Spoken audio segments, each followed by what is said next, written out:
Talaga, hanggang ngayon, pinapagamot namin. Hanggang ngayon, ano namin. Tapos yung sa Glory Mountain naman, may mga footages naman, sir. Yung sinabi nila na nakipaglaban dahil may bolos, natural kasi bundok yun. Glory Mountain yun. After ng prayer, nagpa-farm sila, nag-garden sila. So, dala-dala nila yung pang-farm.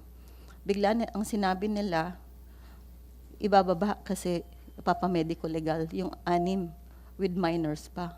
Pero pagdating doon sa Kalinan Police Station, nagtaka na lang yung guardian, pinasuot na sila ng orange. Kinunan sila ng mugshot. Sir, mga innocent yun kasi mga ano din yun, nasa tribo din yun. Tinutulungan lang ni Pastor doon sa bundok. Ganun po. Hindi man lang binasahan ng Miranda rights or what. Ganun lang. Ilan yun? Ilan? 6 po. 6? Opo. Marami pa. 6 lang lahat. Kinasuhan? Opo. Pinasuot ng orange. Nasaan sila ngayon? Nasaan sila ngayon? Nandun pa rin po sa Glory Mountain, pero nandito po yung witness. Kasama po namin. Nakapag nag-post sila ng bail? Paano sila ni-release? Ordinary filing lang po yun. Tapos nirelease din lang po sila, sir, nung hapon. Okay. Anong kaso nila, attorney? Anong kinaso? Obstruction of justice daw. Obstruction of justice ang final nila. Ng Kasi? PNP. Kasi Talaga nag-obstruct sila na hindi makapasok ang pulis? Ganun ginawa nila? allegedly po, yun ang allegation ng Philippine National Police. Actually, 8 po yung dinala. And then, nung na-realize nila na minors pala yung dalawa, pinakawalan. And then later, pagdating dun sa police station, finaila na sila ng kaso po. Sila pala lahat, yung 8 pinaila ng kaso ultimately. Oo. At least regular filing, hindi in-inquest. In fairness, regular Fairness, filing. Regular filing. Thank you. Please continue, ma'am. Okay, so more or less that's what happened last June 10. And hindi lang kasi kung excessive yung pinag-uusapan, hindi lang naman kasi galing sa Region 10 yung lumusob. 10, 11, 12, 13. So, I think yun nga, sinabi na pinagplanuhan, pinag-isipan. At yung nangyari doon ng June 10. Kaya, hinihiling lang po namin sa mga honorable natin na mga malaki po yung respeto namin sa mga police in men in uniform. Pastor has so much high regard for the men in uniform, and we have supported the military and the police ever since. Hinihiling lang namin ang patas na pagdinig at ang maliwanag na yun lang katotohanan at katuwiran po ang mananaig. Maraming salamat po. Thank you. Thank you, ma'am. Attorney Torion, you have the floor. Assalamualaikum warahmatullahi wabarakatuh. Ladies and gentlemen of this August Committee, to the Honorable Chair, Senator Ronald Bato de la Rosa, Senator Robin Hood Padilla, Senator Christopher Bongo, maayong buntag kanatong tanan. Peace and blessings to all of us. This is a critical Senate investigation, knowing that June 10, 2024 is considered as a day of infamy, not only for the church members of the Kingdom of Jesus Christ, but for many innocent civilians who were brutalized, traumatized, and lost their loved ones to the callous personnel of PNP, SAF, CIDG, coming from 4 different regional operational groups, who without proper justification, legal basis, nor adherence to due process, forcibly broke into their sacred places and homes, purportedly to serve warrants of arrest to Pastor ACQ Apollo Quiboloy and his co-accused. We are talking about innocent civilian men, women, and children who suffered excessive force and brutality in the hands of the police. That day will forever be etched in the members of the KOJC's memories as a harrowing tragedy demonstrating a grave misuse and abuse of power perpetrated by the very ones who ought to protect us, the ones who swore to serve and protect. This is a crucial Senate investigation, and so we thank you, Honorable committee chairman and members for giving us this precious time. What happened on June 10 of 2024 was that PNP SAF CIDG launched Oplan Parokya, in which they simultaneously raided 4 properties in 4 different locations of the Kingdom of Jesus Christ, purportedly to serve warrants of arrest against Pastor ACQ, Apollo Quiboloy, and others issued by the Regional Trial Court of Pasig City.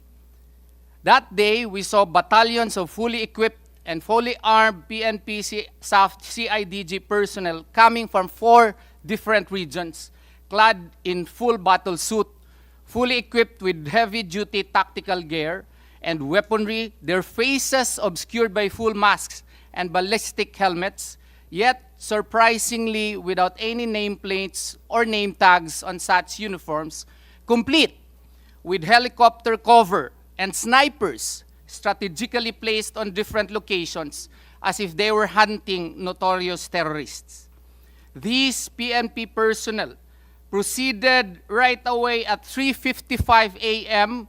to breach walls by the use of ladders insofar as the operation in KOJC Central was conducted, literally and forcibly broke walls at 4:49 a.m.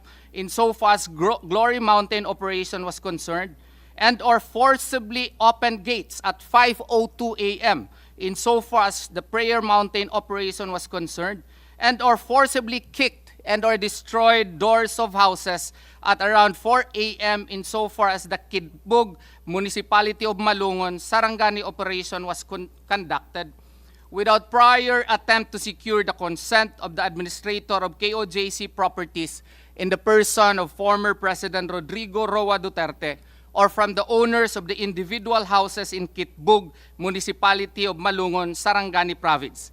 In Kitbug especially, since this was not so fully shown on TV, fully masked and fully armed police officers with no nameplates just straight away kicked open the doors of the houses of the Bilaans in the area and then ordered them to go out of their houses so the police can conduct unbridled searches inside. As a consequence, many Bilaans were traumatized. 2 died, the proximate cause or immediate cause being the illegal raid conducted on June 10 of 2024. What is our position? The position of KOJC unequivocally condemns the use of excessive force by the PNP during the said operation. The actions taken by the police on that day were disproportionate and unwarranted, resulting in undue harm and distress to KOJC community as a whole and to each of KOJC members, most especially to those who died, injured, illegally detained, and harassed on that fateful day. Such conduct undermines public trust in law enforcement and violates the fundamental principles of human rights. Violations of Sections 2, Rule 113, as well as Sections 11 of Rule 113 and other provisions of the revised Penal Code were clearly committed. The fact that the PNP SAF CIDG raided 4 different locations at almost the same time simply proves that the PNP SAF CIDG do not really know the location of the person or persons they intended to arrest. Hence, the illegality of breaking into the KOJC locations. They did not know that the persons that they would arrest was present in those locations or is reasonably believed to be there in violation of Rule 113, Section 11. This showed that the police officers were on a fishing expedition without justification under the rules of court or the 1987 Constitution. Moreover, the raid along with the attack was an overkill owing to the sheer number of police officers who were utilized in the alleged implementation.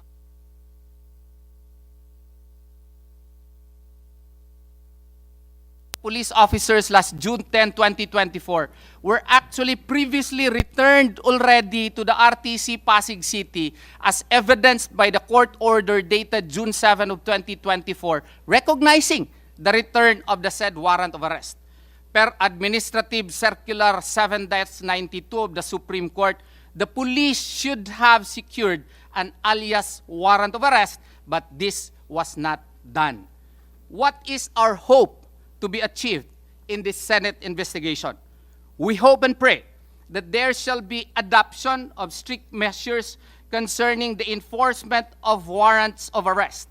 We advocate for the mandatory use of nameplates by law enforcement officers, the disclosure of their identities, and the strict enforcement of body-worn cameras during operations. Furthermore, we urge, sirs, for the criminalization of violations of these rules to ensure accountability. We likewise urge the passage of laws on the proper usage of drones. Every night, almost, we see drones being flown over the properties hovering above KOJC properties. Given the increasing deployment of drones in law enforcement, it is imperative to establish clear regulations governing their use to protect the privacy and safety of our citizens. There are so-called no-fly zones which must be observed and implemented in our jurisdiction by reasons of security, safety, privacy, or regulatory reasons.